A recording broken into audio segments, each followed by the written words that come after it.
Hello guys, today we are going to be talking about how to make a Christmas ornament using the laser cutter. I know that we've already talked in general about how to laser cut, but I think it would be better to have a full video of how to do it. So I'm going to show you how right now. I'm going to start by opening up CAD. When you start opening up CAD, remember that we made the laser cutting template, and the laser cutting template has a rectangle in it, right? And then it has the set layers that we need. So before I start anything in CAD, I want to start by opening up the laser cutting template. So I open up CAD, I'm at this page, right? All my old work. Now to actually open up the laser cutting template, I'm going to click on New. I'm not just going to click on the word New. See how when I hover over the word New, mine automatically does say laser cutting template .dwt, but that's because I have it already set up from that. But if you don't, you're going to click this little drop where it says new. You're going to click the little drop down arrow next to new. And then you're going to click on laser template.dwt, or you're going to click on browse templates. Now, if you go to browse templates, this little window is going to pop up here. Okay. And in this browse template window, you'll drop this down and you'll find your OneDrive. Well, actually, for you guys, you'll find your H drive, right? Your student ID number. I'll click on my OneDrive.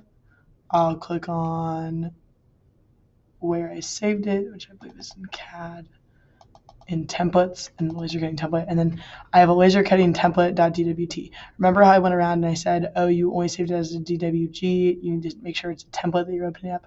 That is because if you don't have the template, you can't just open up this template as a DWG, because then you'll be re-editing what you already created.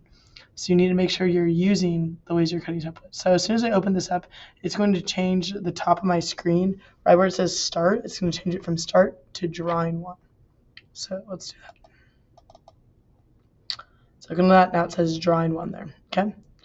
Now I already have some little things opened. I'll leave these on my screen, I guess, here, so you guys can see them. But what you're actually going to need now is you're going to need to choose a Christmas ornament, right, to trace.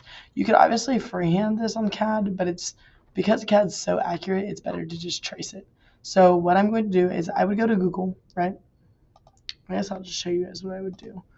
I'd go to Google, I'd type in, I'm going to do Christmas tree cartoon. I already technically did this on my computer, so I don't actually have to show you this, but I'll just show you what it looks like.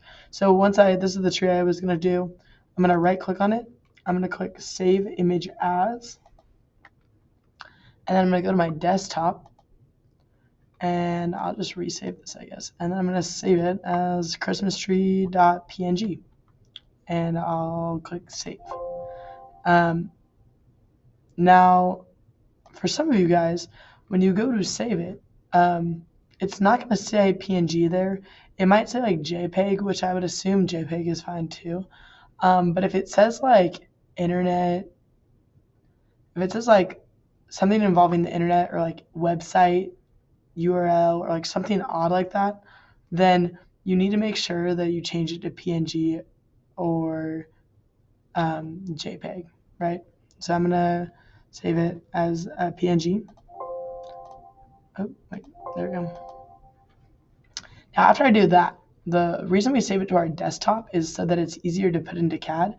What saving it to your desktop does is it literally puts it on, like if I minimize my tabs here, it literally puts it on, puts it on my desktop. I know my desktop looks silly. Thank you, whoever did this. But there is my Christmas tree one. I did one that was a candy cane one also, but I'm going to show you the Christmas tree one. So it's right there, saved as Christmas tree.png, right? The reason this is convenient is now I can open up CAD, right? And I already have my template in here that's open. Now the template has the rectangle starting at 0, 0, 24 by 12, right? And then it has these layers, right? And it has a 0 layer, a cut layer, a heavy engraving layer, a no plot layer, which is what this layer is on, right? My rectangle is on a no plot layer. And then it has a raster layer. The no plot layer is not going to print, so I will not see that rectangle, but that rectangle is referencing our laser cutting template printer size, right? It tells us where we're going to be printing within the template, right? And then the cut and heavy engraving layer, both line weights are 0 for that. It doesn't matter if yours says 0 inches, 0 millimeters, 0 is 0, okay? So either way, it just has to say 0 for those line weights. The other line weights, the 0 layer, the no pot, the raster layer, those all need to be on default line weight. Okay, so now from there, I'm going to click on my image that I just saved to my desktop. And I'm going to drag it. I'm going to like hold it down, drag it into here. And see how that little square appears in CAD now? Well, when I let go, it's going to say insertion point. It's going to ask me to basically, oh, I should have done that. Let's do that one more time. It's going to ask me to basically draw a rectangle of my image. So I just do a rectangle, right? So now I can go back to a full screen. And now you can see there's my Christmas tree. And it's kind of big, right? Because it's inside this rectangle of printing space. That's semi-large, but I think it looks fine. So I'm just going to leave it the size it is. And I'm also going to move it up here for a second. Okay, so now from there, I'm not going to trace this shape out. And it'd be smarter to use polylines for this because it looks like there's going to be a lot of arcs involved. So I'm going to type in PL. Actually, no, I'm going to start by selecting my heavy engraving layer because, oh no, my cutting layer, sorry. Because I'm doing the outline of the tree, right? And I know I want to cut off that. So I just selected the cut layer, right? And now I'm going to start. I'm going to type in PL, right? And I'm going to, oh, wait, actually, sorry, guys. I went too fast. I'm going to select my image first, okay? And when you select your image, let me move my picture out of the way. But when you select your image, we'll put that down there. When I select my image, it shows a little bar. This is the benefit having of a PNG. Of a PNG. This is the benefit of a PNG is that it shows this. I think a JPEG also shows this, but if you just like copy and paste in a picture, sometimes it doesn't show this little toolbar on the top. And I would imagine you can still type in fade to do what we're doing right now, but it's just more work. So I selected the image. Now I'm going to drag it to fade it and see how it like practically becomes like see-through. That's kind of what the fade is helping us with. So now that I've faded it, I'm going to double click so that I'm on the cut layer, right? Because I want to cut. And when I double click on that layer, if I don't remember how to open up this window, type in properties, right? Oh no, type in layer. And then this window will open up. Now, if you don't remember, when you double click on the word cut, right, it puts a little green check mark next to cut. So now I know that I'm on that layer. So when I draw, everything will be under that layer. Also, the same thing goes for up here. It says cut. If you don't do this and you just draw on whatever layer is already set to, you can fix it, and I'll show you how to do that too. But just to make things easier, we're going to start on that layer. So now I'm going to type in PL. I'm going to select, we'll start at the bottom actually. I'm going to select the corner of my tree. I'm going to go, we'll go all the way across actually. I'll show you what I mean by this. I'm going to go to there. And now all this is kind of arced. So now I'm going to type in A for arc. I'm going to zoom in and I'm going to select the corners of the tree. Then I'm going to go L for a line. And then I'm going to do A again for arc. And you might be thinking like, Miss B, yours looks like crap already. You're not even, your arcs aren't even lined up with your tree, but I will explain what's happening when I finish this. So again, A for arc. And that's sometimes the thing with CAD is you have to draw things that aren't necessarily what you want them to look like at first, but they will turn into what you want them to look like. And you just have to have a vision, right? You have to know what your vision is and what you want it to look like in the end. I'm going to keep it on arc though for this next part because we're still curving, right?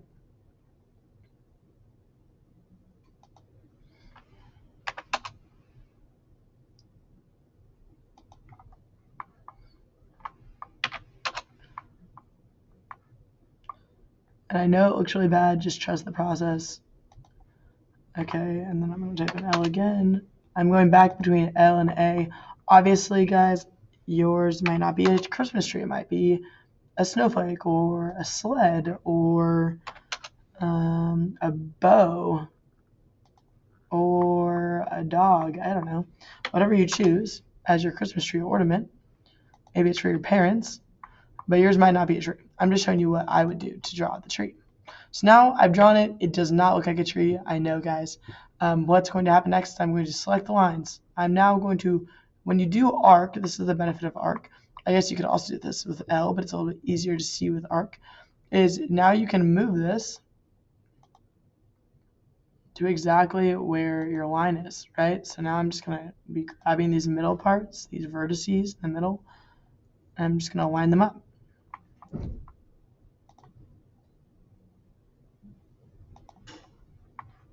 So now I'm lining them up slowly. My image is becoming what I want it to look like.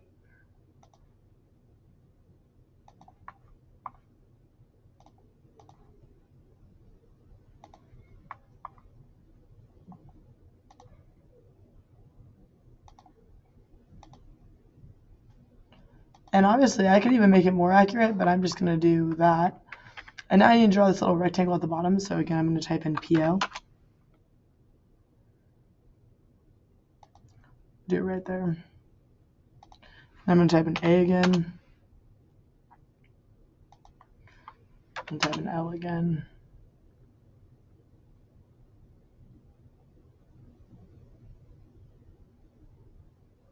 The problem is I don't have intersection selected. So I do have it selected. Perpendicular. Yeah, that's what I need selected. There we go. Sweet. And now I'm going to fix this little part at the bottom too. There we go. Now we're set. Except there's one part here that is not set. And that is the fact that this right here, actually I'm going to move these up just a little, guys.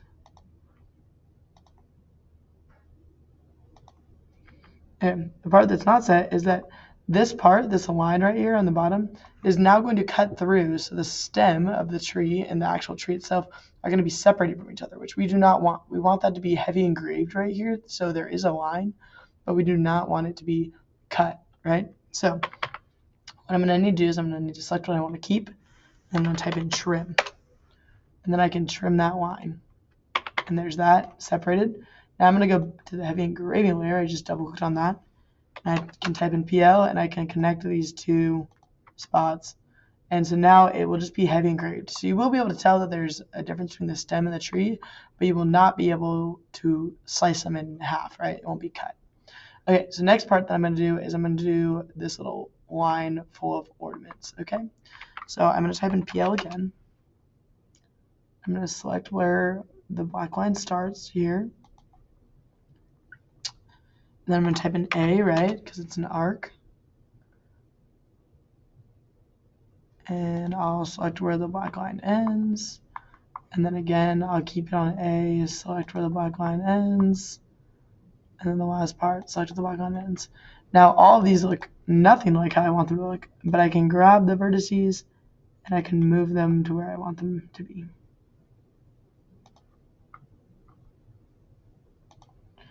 And even if I didn't, obviously I'm just tracing this image, so it doesn't have to be perfect. But even if I didn't like where these were lined up, I can still move this part, right? So I could say, actually, it's like a little bit further down. I could do that. And then I can go up here and be like, this one's actually a little further up, right? Just to make them a little more lined up with where they need to be. Probably a little further down. Okay, now from there, I have done the hard stuff. The next part is the ornament with the circle, right? And so what I'm going to do for that is I'm going to type in circle, right? And this circle, I'm kind of just guessing about where the center of the circle is. I'm going to assume it's like right there. And I don't know the actual radius of the circle, so that's also a guess. But you can kind of assume with better judgment where it is. I'm going to assume it stops like right there, right? And if I didn't like it, I could even make it. It probably is a little smaller, actually. So I'm going to do that. That's going to be the size of my circle. And now, the next part of the circle is there's actually a line coming up from the circle, right? And if I decided that wasn't the center and that was actually the center, I can move it, right? So like that.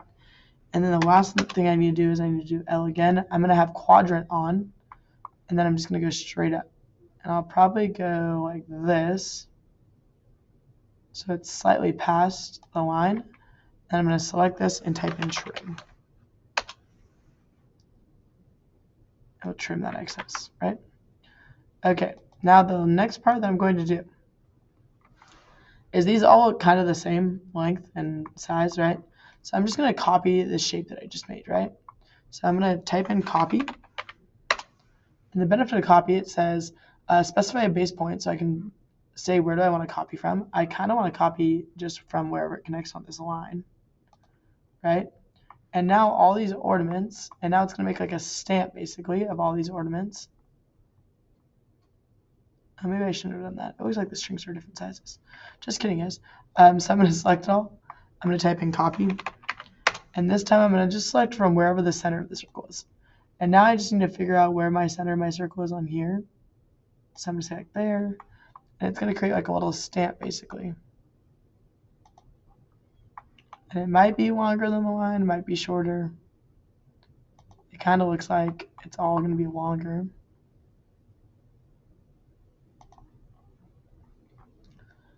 And now after I do this,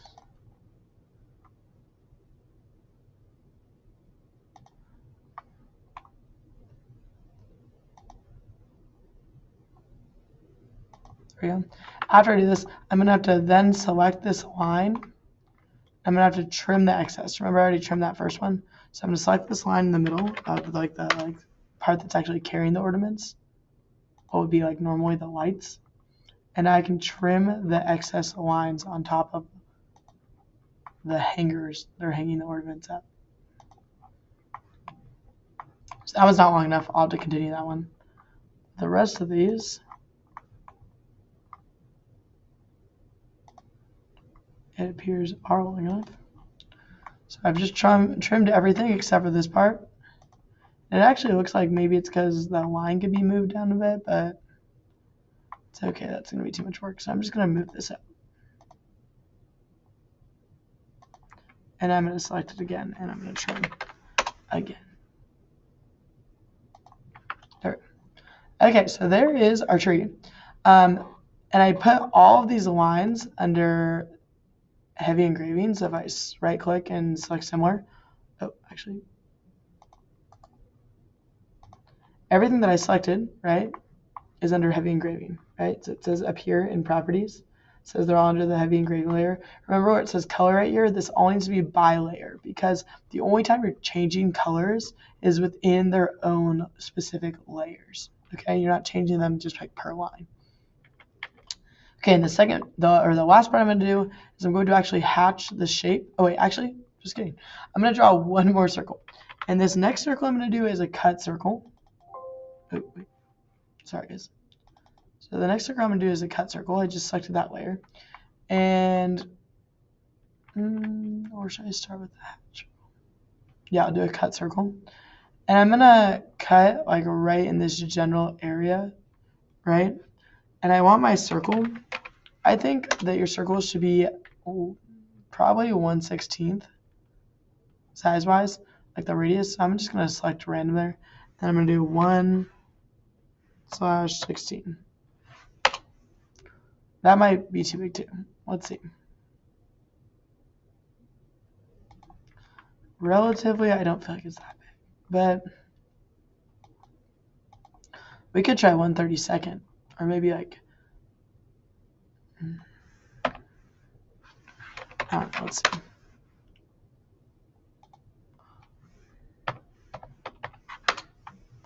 Yeah, 1/32 actually looks like the right size. Okay, so do 1/32 for these. If it ends up being too big, we'll fix it, but I think we'll be fine. Okay, and I'm just gonna put it like semi near the top of my Christmas tree.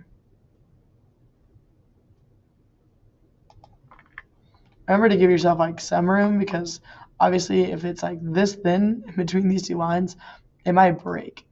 So you gotta be kind of careful. Okay, cool. Now the last part we need to do is we actually need to shade. I want these two areas to be darker and I want the Christmas ornaments to be shaded as well. Now, if you remember these two pieces of wood that we have here, right? This section of wood is trying to show you what the heavy engraving will look like, or what the shading with darker colors will look like, right? So we have like blue, white, magenta, cyan, green, yellow. And yellow, I don't know if it actually comes out like that. It might, but it might just be trying to show you what the yellow heavy engraving layer is. And then all of these numbers are actually, all of these numbers are actually just numbers you can type in to colors. Instead of typing in, like trying to type in, find the white one or the blue one, you can just type in a number like 40 or 50 or 120 if you want it to be more specific of a shade. So what I'm going to do is I'm going to start by using just the normal raster layer. That's that green one. Because I think this one's fine, right? So I'm just going to use normal green. So I selected the raster layer, I'm on it. Now to raster something, it's actually using the hatch command, right? So I'm going to type in hatch. I'm going to make it, and I'm going to select this. It says pick internal point, so I'm going to select the inside area of that. See how it comes out striped though? I'll explain how to fix that in a second. But I'm going to select both parts of their one section. So I just selected both internal points, and they're striped, which is not a solid hatch. So up here on the top of my screen, it should allow me to change these to like what I want, right? I can choose different items. There's actually like a million options here, right? But the whole reason that we do it is because we want you to choose this solid hatch, right? Just right here. Because when you're hatching something, you want it to be solid. Because it's like shading something or coloring something in. You don't want it to be a pattern. That would be heavy engraving. Now that I've done that, the next thing I need to do is color in these ornaments. And how I'm going to color in these ornaments is I'm going to create different hatches now, like different shades, which would be different raster layers. So the way I will do this now is I will actually click this little green or this little stack of white paper with the yellow star in the corner, right? And I'm going to call this raster 2. Okay? Now raster 2 is still the exact same properties as raster 1. That's why I had raster 1 selected, right? So it's still green, it's continuous, and it's a default line weight, which is technically what I want, but not really. So what I'm going to do now, instead of being green, which would come out this shade, right? Instead of doing green, I want to do, let's do the yellow ornament. So I'm going to choose 60. Okay? So I'm going to go to green, where it says green. And what happens is this little color box pops up, right? And currently it's on green, right? Which is actually the color 3. If you see where it says index color on my screen, index color says 3, okay? So instead of green, I want it to be 60. And when I look at all these colors, I don't know which numbers they're talking about, right? So instead of actually trying to figure it out by just clicking on them, I can just type in the number 60. And when you type in 60, you click OK. You see that layer right here now, instead of saying green, it says 60. And 60 is almost like a green, right? But it's not the same. They're slightly different shades, right? So now that I chose 60, I click OK. And then I'm going to double click on that layer. And again, I'm going to type in hatch, right? I'm going to hatch the internal point of that circle and that circle, right? Click save. And now we have 2 shades of green, right? And then the next thing I'm going to shade is another layer, right? So I'll click a new stack of paper and type this raster. Let's do raster 3. And then instead of 60, this time I think I'm going to do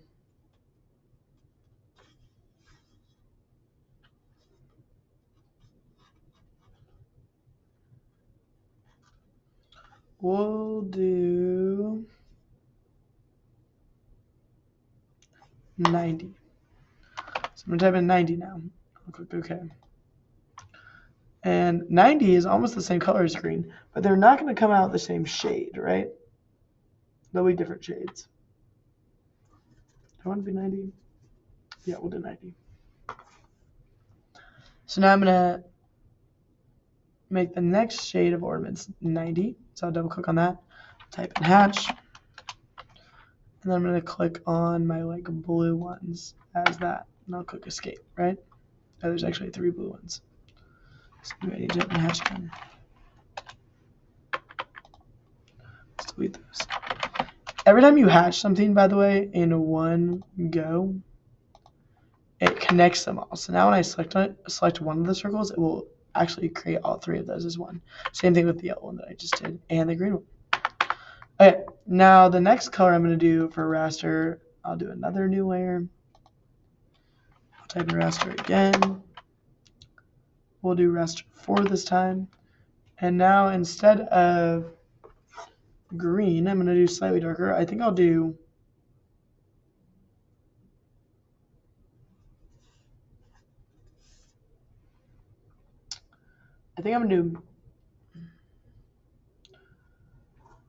200.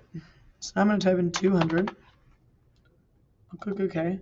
Obviously, I don't know what color that's going to be. Well, it turns out purple is the color.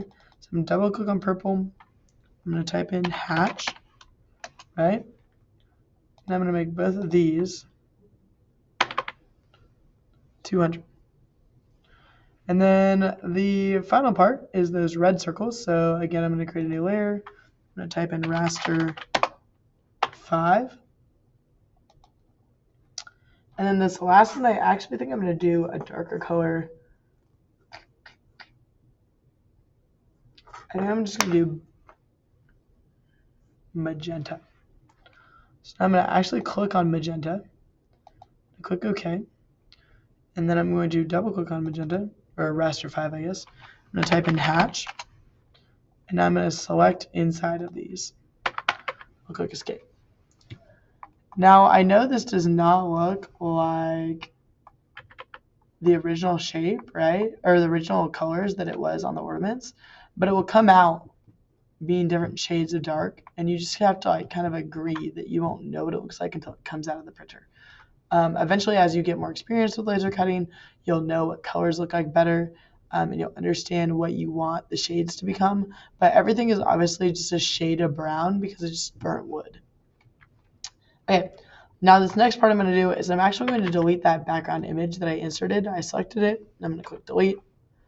And now I have my whole laser cut tree, right? And when I select this tree, I can move it by using the M command so that it's slightly higher in this corner. It doesn't need to be like right in the corner because obviously the printer isn't going to cut all the way up to the top there.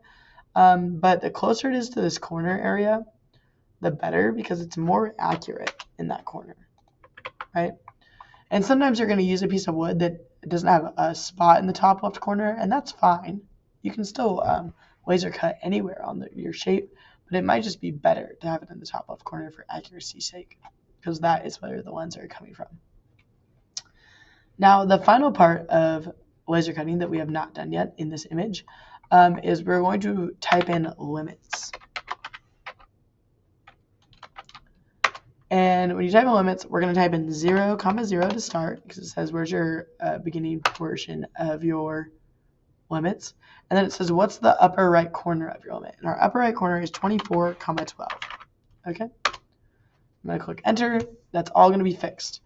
Now, the last thing I need to do is I need to go up here to AutoCAD. I need to go save as, and I need to save this as a drawing in my H drive. I'm going to put it in my OneDrive, but you guys should put it in your H drive. And we're going to call this year, month, day, which today is actually the 28th because I tried this yesterday and it deleted. And then first initial, last name. So for me, C. Burkhart. And then I'm just going to call this Christmas. You can call it Ornament. You can call it whatever you want. I don't care. Then I'm going to click Save. Okay, and now my drawing is saved. The last portion of this is I'm going to close my browser. I'm going to close CAD, right, so that it's not open, so my drawing isn't open. And then I'm going to go into the laser cutting room, and I'm going to laser cut this piece of wood. I'm going to put a piece of wood in there, and then I'm going to clean the lenses, right, and then I'm going to turn on the printer. And And I'm going to open up CAD where this drawing was saved in my H drive, right? So I can open up CAD. And then from there, I'm going to laser cut with the medium density fiber wood that we talked about, right? MDF. The thickness of that wood, we also have talked about, is 1/8 of an inch or 0.125 in decimals. And then from there, it will let you print. Remember, you can only print with the lid down. It will not allow you to print with it open as a safety feature. So you can do that. And that is how you would laser cut it. And make sure you have the machine's smoke, the ventilation system on, so that it is not over smoking out the room. But besides that, that is all you will need to do to make your Christmas tree ornament. Okay, thanks guys.